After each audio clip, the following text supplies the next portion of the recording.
Chapati prepare చేద్దాం. గోధుమ పిండి 2 కప్స్ తీసుకొని జల్లించాలి. దాంట్లో తగినంత సాల్ట్ వేయాలి. ఒక 2 స్పూన్స్ ఆర్ 3 స్పూన్స్ పెరుగు వేయాలి.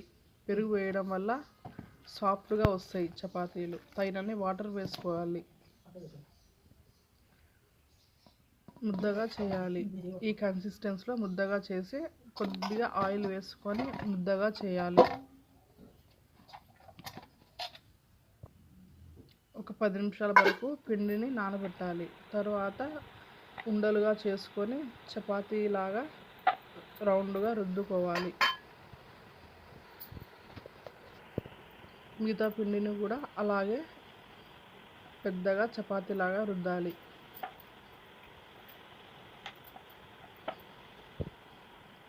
తర్వాత పెనం పైన కాల్చాలి. మాడిపోకుండా ఈ విధంగా